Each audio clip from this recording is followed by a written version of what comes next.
It's the show that magicians around the globe don't want you to see. The masked magician is back, out of hiding, daring to expose the world's most highly guarded secrets. You'll find out how they perform amazing appearances, death-defying escapes, baffling levitations, astounding vanishes, mind-blowing sleight of hand, and impossible illusions. No magician is too famous. No trick too big. No secret too sacred. The magician's code will be forever broken on magic's biggest secrets finally revealed.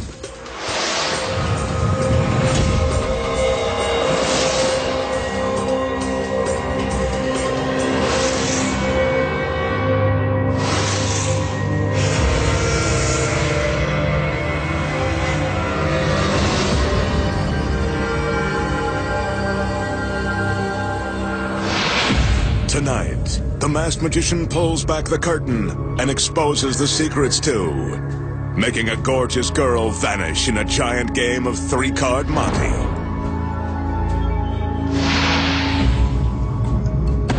Creating a beautiful woman from a cloud of smoke, then dividing her in three and putting her head over heels. Plus, find out how a famous street magician walked on water while surrounded by witnesses. And much more. Right now on Magic's Biggest Secrets Finally Revealed. First up tonight, the magician will play a giant game of the old street hustle, three-card Monte. If you've been fooled by this con game before, wait till you see this grand version.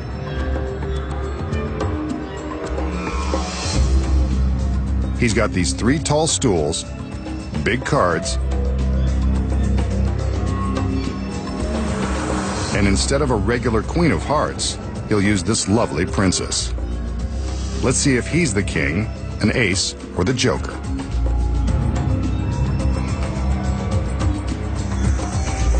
He asks the girl to stand atop the center stool.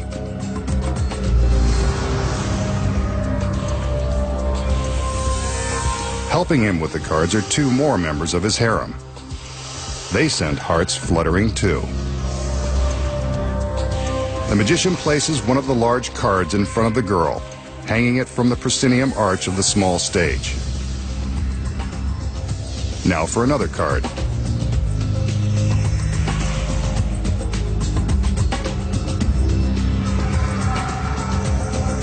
This one will hang to the right of center, above the empty stool.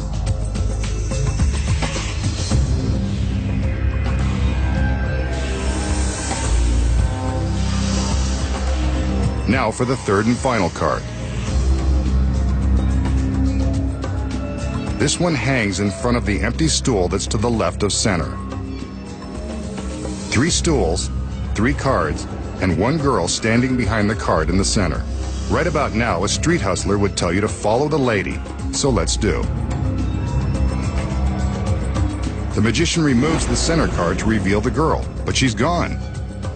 We must have been mistaken. I bet she's behind one of the other cards.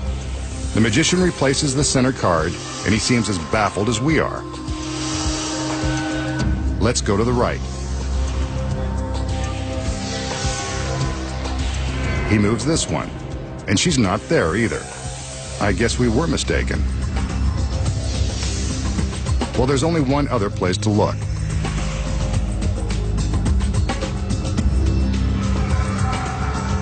He heads to the far left.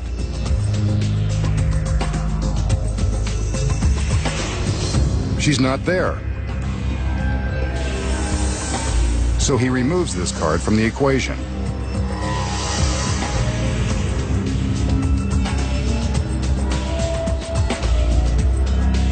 Next, the card on the right side goes away, leaving only the one in the center.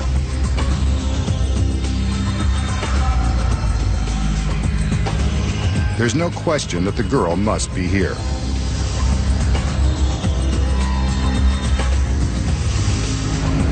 Well, so much for that theory. She's gone. Completely vanished. I guess spending a magical evening with her just wasn't in the cards.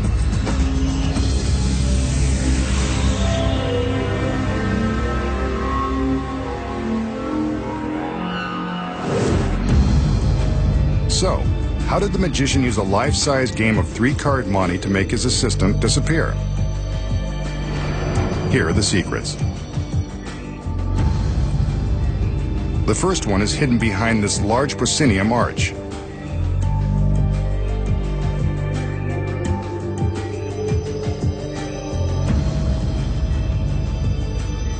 From the back, we can see that concealed behind the support truss is a steel track, complete with a sturdy handle. When the illusion begins, the magician hides his assistant with the first card, then hangs 2 more. As soon as all cards are in place, the assistant reaches up and grabs the handle. The handle is attached to a roller that smoothly glides inside the track. When the audience sees the magician move the first card to reveal the assistant has vanished, she's actually using the card to hide her movement on the track, from the center stool to a position behind the card next door. The handle and track allow her to secretly travel from stool to stool behind the cards without her feet being visible below.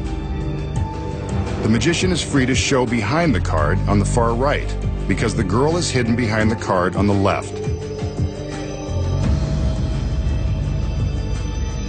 The magician now draws our attention to that final card on the left side, where the girl is hiding.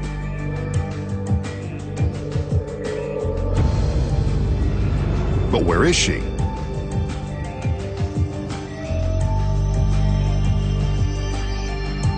From behind, we see that she is using the movement of this card to conceal her path behind both cards to a hidden position off stage. Nicely done. And she sticks the landing. Now the magician removes the remaining cards, using the same movements so as not to tip his hand.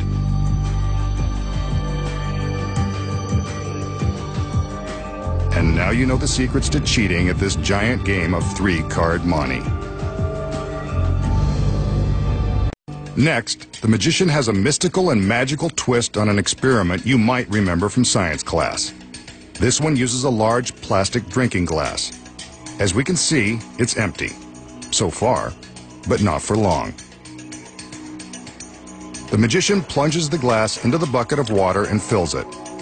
Well, it's more than half full and less than half empty for those of you who care. Watch.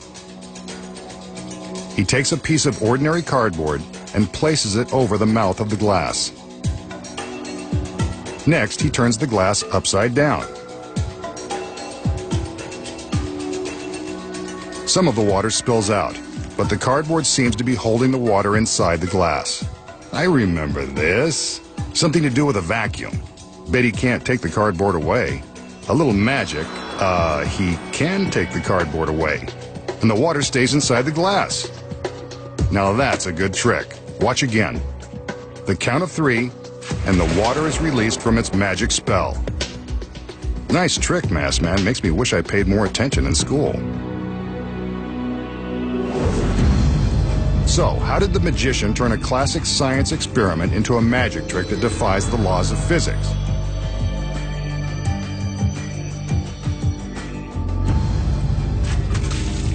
Here are the secrets.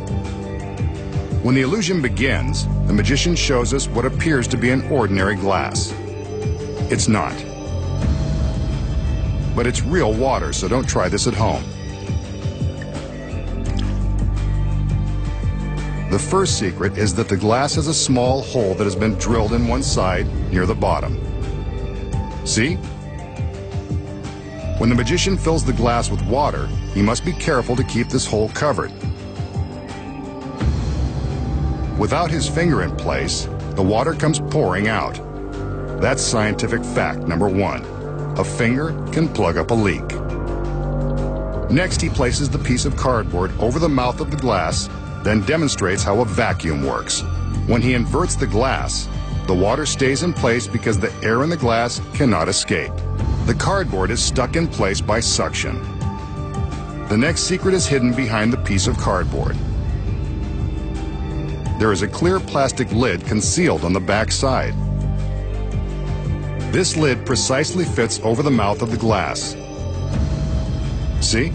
It fits right into place, just like at a drive-thru. When the audience thinks that the cardboard alone is holding the water inside the glass, it's actually the clear plastic lid that is held in place by the suction. Here we see it without the cardboard. The vacuum created by the trapped air keeps the lid in place, as long as the magician keeps his finger over the tiny hole. Watch as he's able to count down to the exact moment the water rushes out. All he's really doing is releasing his finger from the hole and allowing air to rush into the glass and break the vacuum. Watch again in slow motion, and you can actually see the clear lid as it falls. Physics combined with trickery. And now you